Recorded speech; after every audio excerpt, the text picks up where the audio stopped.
Dr. Nardi here, back with another video. Today, we are diving into the concept of adjusting to modern life. We are going to talk about something I see every day in my students and maybe even in myself. It is called the paradox of progress. We live in a world that our ancestors would consider magic.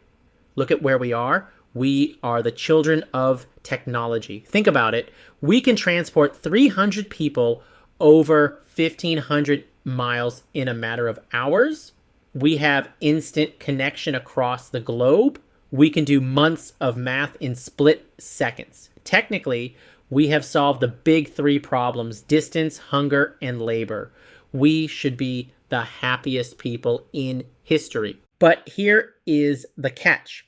Despite all these technological advances, social problems and personal difficulties seem more prevalent and prominent than ever before.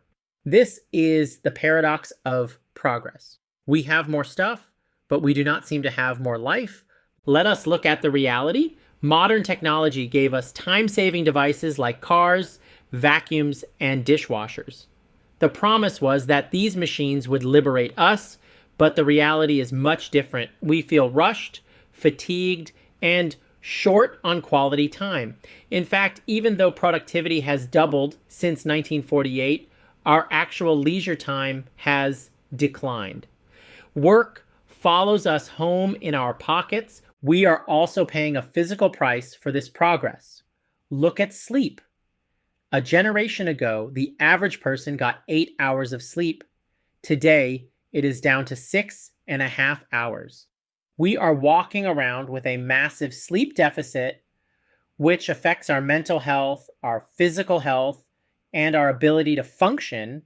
We are literally trading our health to keep up with our technology. So when we feel unmoored and overwhelmed, what do? We search for direction. Unfortunately, we often turn to the marketplace of bad advice. We see people joining cults or throwing money at internet gurus and self-realization programs. Most of the time, these people do not want to help you. They just want your money. They promise quick fixes to complex problems, but real adjustment is not a quick fix. This is where true psychology comes in. We do not rely on gurus. We rely on the scientific approach. We look at the psychology of adjustment. Think of it like a system. First, you have the input, which covers the demands and stressors of life. Then you have the process, which is how we cope and adjust. And finally, you have the output, which is our behavior and well-being. It is the scientific study of how we manage the demands of everyday life. So for this series, I want to give you a roadmap. We are going to navigate the complexities of modern life across 4 big domains. First is the inner world, where we will talk about personality, stress, and self-esteem. Second is body and health, where we will look at the mind-body connection, nutrition, habits, and sexuality. Third is social connection, which is huge, covering friendship, love, marriage, and how we talk to each other. And finally, we have society and the future, where we will look at gender, careers, and positive psychology. And here's the bottom line. We cannot stop the progress of the modern world. Technology is not going away. But by understanding the psychology of adjustment, we can regain our sleep, our time, and our direction.